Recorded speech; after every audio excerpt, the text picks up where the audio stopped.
Okay, today we are going to discuss one of my strongest suits, self-discipline. Yes, self-discipline is my middle name. And my first name is Sam. My last name, thank God, is Vaknin. My name is Sam Vaknin. I'm the author of Malignant Self-Love, Narcissism Revisited. And I'm a professor of psychology. And for a change, we are not going to discuss promiscuity, at least not at the beginning. We are going to discuss self-discipline and what it does to you and why you need it. Let's start with some basic facts. When we lack self-discipline, there is a problem. There is a problem with something called self-efficacy. Self-efficacy is the ability to secure positive, beneficial outcomes from the environment, from the physical environment, and from the human environment, from people around you. Self-efficacy is closely aligned with personal autonomy and personal agency. Now, these are all highfalutin words, my favorite, of course. Let us try to translate it into human speak so that even you could understand. Self-efficacy is simply being efficient, getting things done, obtaining results, securing outcomes, setting goals and realizing them. Not all of them, of course. None of us is 100% self-efficacious, but most of them. Self-efficacy makes you feel good, upholds and buttresses your self-esteem and self-confidence, helps you to regulate your sense of self-worth. If you are self-efficacious in the world, you feel that you belong, you feel at home. Now, of course, home is a great metaphor because at home, you are maximally self-efficacious. You know where everything is. You know how to operate most of the devices. You know how to fight with your wife. You know how to survive the fight, hopefully, some of you. So, self-efficacy is crucial. And when you don't have self-discipline, your self-efficacy is impaired. It's impacted negatively and adversely. To put simply, if you are not self-disciplined, you cannot be efficient. You cannot be self-efficacious. You cannot act on the world and in the world in a way which will allow you to extract from the world what you need and what you want. You feel like a failure, like a loser, or like a professor of psychology. Okay, bad joke. Not all my jokes are great. Self-efficacy is the ability to secure good outcomes from the human and natural environment. When it is adversely impacted, the result is generalized anxiety. If you feel that you can't get things done, if you feel that the world is withholding and frustrating, if you feel that you don't know any strategies to cope, to manipulate, to maneuver, to survive, that's anxiety provoking. You become anxious. And it's not an anxiety specific to one thing, to one problem, to one issue, to one perceived outcome. It's not even anxiety connected to catastrophizing, to predicting the worst case scenario and then living in fear. No, it's generalized anxiety. When you're not self-disciplined, you're not self-efficacious. When you're not self-efficacious, the world is not your oyster, not your egg. You can't function in the world properly. And when you can't function in the world properly, things go awry, and they go awry very often. And so you develop generalized anxiety, an anticipation of the worst, a prediction that things are going to go badly for you. And so anxiety is a response to change. It is the dread of any change. When we have generalized anxiety, our initial response is to freeze. We want the world to remain immutable, unchangeable, as it is.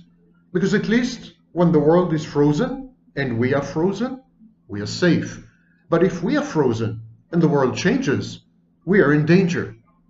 So the response to this dread of change, the response to this generalized anxiety, is to institute rigid control over oneself, rigid control over others, rigid control over circumstances, rigid control over environments, rigid control over choices and decisions, rigid control. The emphasis is on rigidity. The control is not flexible. It's not reactive and responsive to changes in the environment or in you. It's rigid, it's static, and it's brittle because it's rigid. And so we develop rituals, ritualized coping strategies, ritualized processes. We develop a kind of private religion with dogma, with doctrine, and with rituals to support this dogma and doctrine. And when this is taken to extreme, it ossifies, it becomes obsession-compulsion. People with obsessive-compulsive disorder have these rituals, and they maintain rigid control. And they do this because they are anxious. They anticipate and predict bad things that are going to happen. And they believe somehow that the rigidity and the rituals are going to keep them safe. They're going to fend off these inevitable, horrible scenarios and outcomes. And of course, those of you who are more discerning, already notice that this is a good description not only of obsession-compulsion, but it's a very good description of personality disorders. The Diagnostic and Statistical Manual uses the word rigid to describe personality disorders. It says that personality disorders are rigid patterns. And for a change, the Diagnostic and Statistical Manual is right. Personality disorders are rigid patterns, rigid reactive patterns, intended mostly to ameliorate the anxiety which is associated with malfunction. So the sequence is lack of self-discipline, lack of self-efficacy, anticipation of bad outcomes because you are not efficient or efficacious, anxiety because you anticipate these bad outcomes, obsession, compulsion, rituals, control, rigid control, and when these ossify, when these become amalgamated, you have personality disorder, which is simply a lifelong pattern of reaction. Personality disorders, of course, come replete with primitive psychological defenses. And primitive psychological defenses, such as splitting and projection and so on, they are also examples of such rigidity. Primitive defense mechanisms and personality disorders start off as positive adaptations. When the child develops a personality disorder because of childhood abuse, for example, when defense mechanisms protect us from reality because reality is hurtful and painful, they're doing us a service. It's a good thing. It's an adaptation. It's adaptive, positively adaptive. But what happens is these patterns of reaction persist long after they are no longer needed in adulthood. So they become straitjackets. Any new information, any new behavior is made to fit into the mold. So there is this container, there is this mold, there is this space, and anything new is contorted, distorted, broken, molded to fit into the space. It's a Procrustean bed. Look it up. It's a Procrustean bed. To fit the guest into the bed, you have to break the guest's bones, which is not recommended practice in the hospitality industry, at least not lately.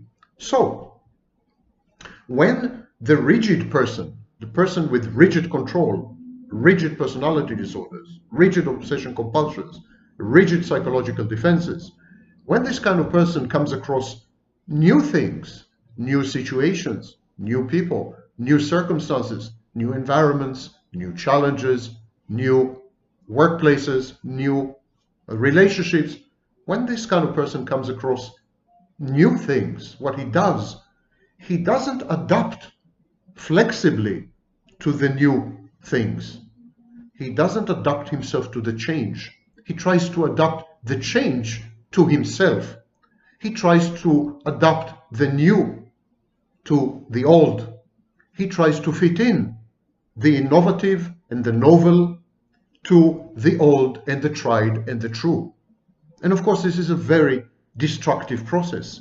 Imagine that you date someone and you fall in love and you want to have a relationship, but you have this rigid control, this rigid personality.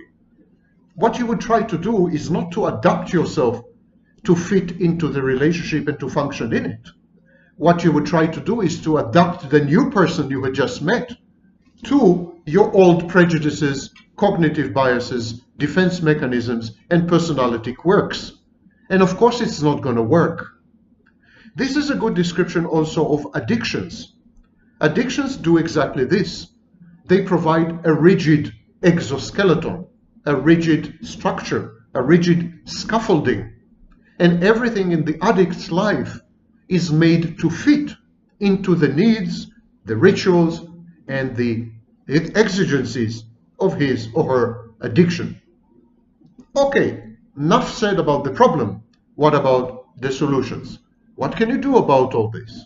Well, there are 5 steps. 5 steps to break this vicious cycle.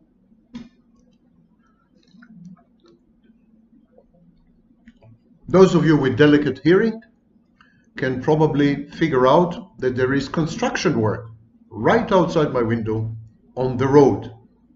Utterly unnecessary construction work. Someone is making a lot of money off it, which is how politics work. Talking about rigidity. So what can you do about rigidity?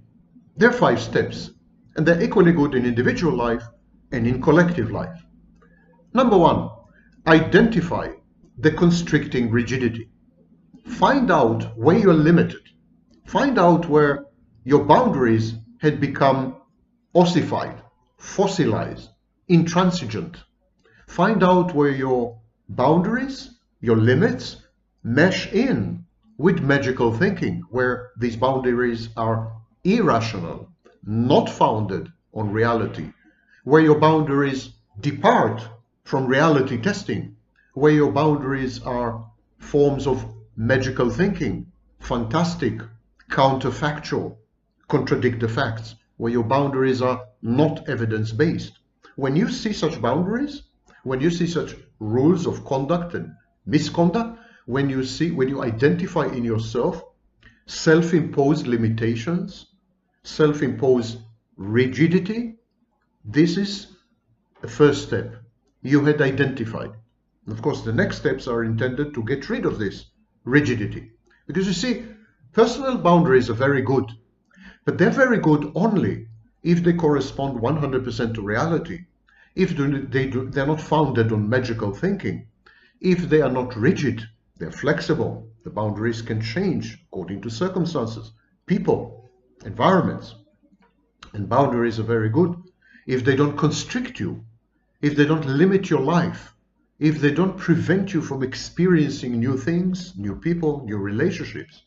Boundaries are good if they are not defensive, but offensive, if they keep out problematic people, problematic behaviors, all kinds of toxicity. But if they limit you, if they constrict you, if they stifle you, if they suffocate you, your boundaries, something is wrong with them. These are not boundaries. These are forms of rigidity which masquerade as boundaries. The next step is to exit the comfort zone. What is the comfort zone? The comfort zone is everything you do habitually and regularly and routinely in your life. You grew accustomed to these behaviors. And by growing accustomed to them, you feel comfortable. This is your comfort zone. By definition, exit this comfort zone. Do something that you had never done before. Place yourself in a situation that you could be criticized or mocked.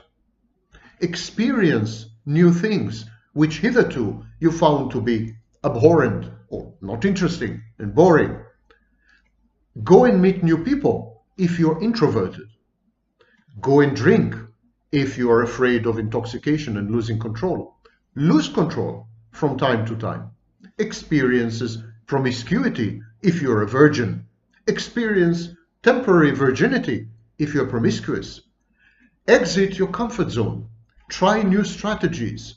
go to new environments, attend new places, face new challenges, impose on yourself behaviors that make you profoundly uncomfortable. Exit your comfort zone. As you exit your comfort zone on a regular basis, as an exercise, structured exercise, you will discover that your rigid boundaries crumble. They fall apart. And then you will experience a sense of liberation.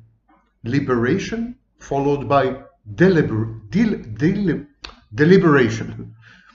This liberation will make you think, will make you contemplate and ponder. It will create in you internal processes, and these internal favorable, good, beneficial, healthy internal processes will lead you to establish a new, much more expanded and much more flexible comfort zone.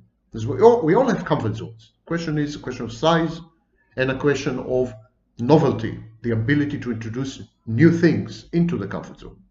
So to do this, you must get rid of the rigidity. And to get rid of the rigidity, you must place yourself temporarily in extremely uncomfortable, challenging, discomforting, sometimes even risky, reckless and frightening situations, so that you can experience new experiences which can provoke in you the aforementioned processes. The third thing to do is to shift the locus of control. Select areas which you feel you're not qualified to deal with, you're not qualified to cope with. For example, I, for a very long time, held the belief that I cannot fix things at home. I'm discovering that I can. I also believe that I'm extremely disoriented and cannot find my way back home even. That's nonsense. I'm very oriented actually. But I had discovered this because I pushed myself to the limit outside the box, way into the envelope. Push the envelope, exit the box, shift the locus of control, develop self-efficacy where you think it is lacking. You have negative automatic thoughts. I'm not good with my hands. I'm disoriented. I'm stupid with mathematics. I cannot do, physics. Whatever you believe about yourself, challenge it. Do exactly the opposite. Break these negative automatic thoughts. Prove to yourself that they're not only negative and automatic, but that they are fallacious and nothing more than cognitive distortions and biases. Thoughts, not reality. They're merely thoughts. Don't empower your thoughts. Don't render your thoughts your masters. Don't enslave yourself. Don't become a slave to your thoughts. You are the master of your thoughts. So discard them, cast them aside, modify them, replace them with new thoughts. Challenge yourself to do things you've never done before. Force yourself to engage in activities which you hitherto found repulsive, off-putting, boring, repetitive, and so on. Put yourself in new situations with new people, in new environments. See what happens. Exit the comfort zone and then shift the locus of control. Become a master of your internal environment, not its slave. And you can do this only via action. Action changes consciousness. Words and action change consciousness. Thoughts, negative automatic thoughts, are merely words. Replace words with action. Next thing, borrowed from AA, Alcoholics Anonymous, one day at a time. No grandiose schemes. Don't attack simultaneously multiple tasks and multiple assignments and multiple goals. Break it down to tiny subtasks. Cope with one thing at any given time. Prioritize things and then ignore anything but priority number one. Having completed priority number one to your full satisfaction, move on to priority number two and ignore all other priorities, including the priority that used to be priority number one. Consider it like a searchlight. It's like a searchlight. Focus the searchlight on one priority at a time and utterly Ignore all the other priorities. Nothing will happen. Do not catastrophize. Nothing and no one is going away.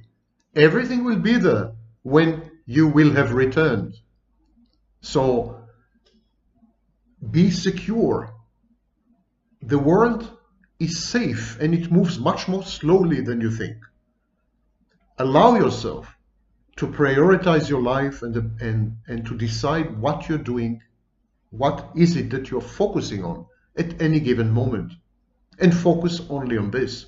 One of the major problems of people with rigid control is that they catastrophize. They foresee the worst possible scenarios. So what they try to do, they try to attack all the challenges and all the goals and all the issues and all the topics simultaneously.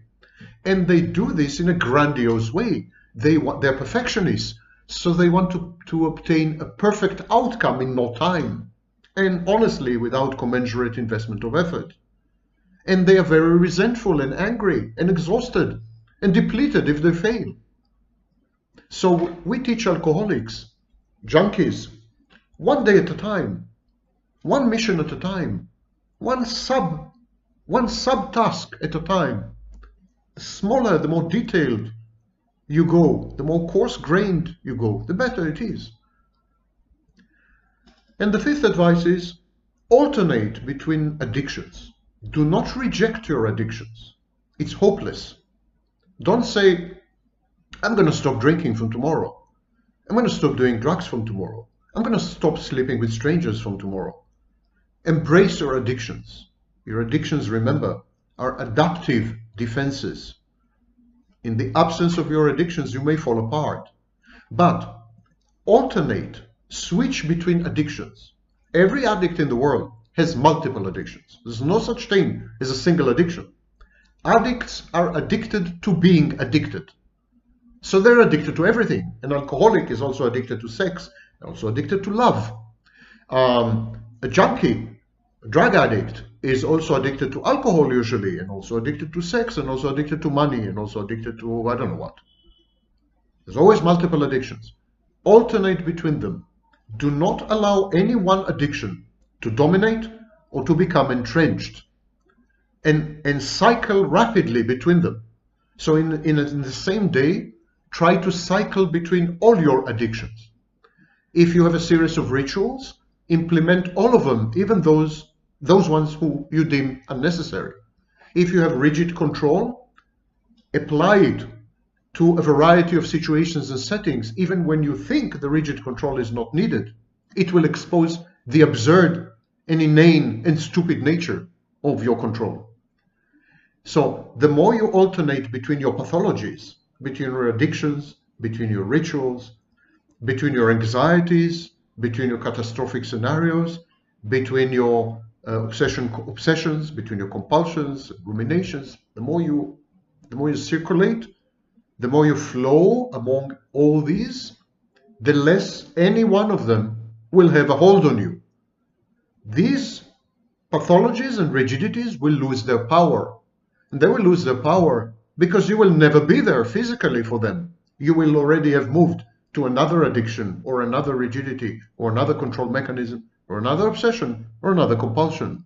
The problem is when you stay stuck, when you stay fixated on any given pathology, then it acquires power over you. You're empowering the pathology. Circulate, cycle among pathologies, and none of them will have power over you. And gradually, they will degenerate and wane and disappear. These are the 5 pieces of advice that I have to give you. One of the major problems in people with rigid controls, and to remind you, rigid controls involve personality disorders, they involve obsession compulsions, they involve addictions, and they involve catastrophizing, and they involve generalized anxiety. The root cause of all these is a generalized anxiety, usually harking back to early childhood. So one of the major problematic behaviors, problem behaviors of these kind of people is self-trashing. Now, physical self-trashing, I have a confession to make. Physical self-trashing horrifies me. promiscuous, self-objectifying, drunk sex, for example, which is a form of objectifying self-trashing. Alcoholism, drug abuse, heavy smoking, medical neglect, self-mutilation and self-harm, they're all forms of physical self-trashing, and they all horrify me. It's because they signify self-rejection and self-loathing. All these behaviors are a denial of life itself, a denial and rejection of the potentials of life, the beautiful potentials of life. They're all tantamount to slow motion unfolding suicide.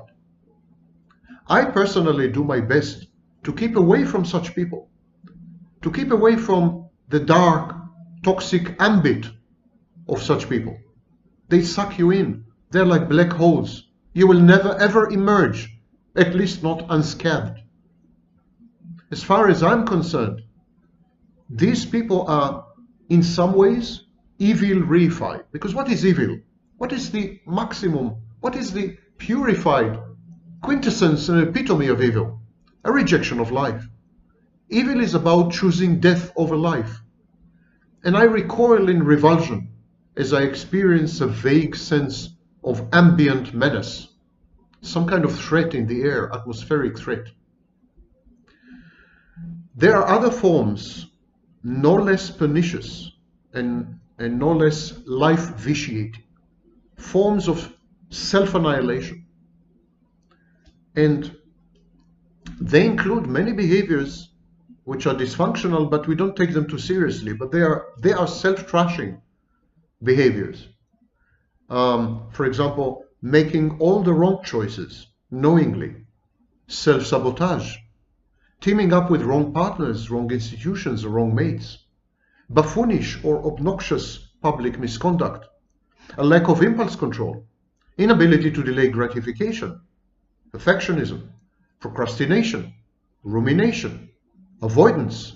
This is a random sample of examples of psychological self-trashing, because we discussed the physical form of self-trashing, but there's also psychological self-trashing.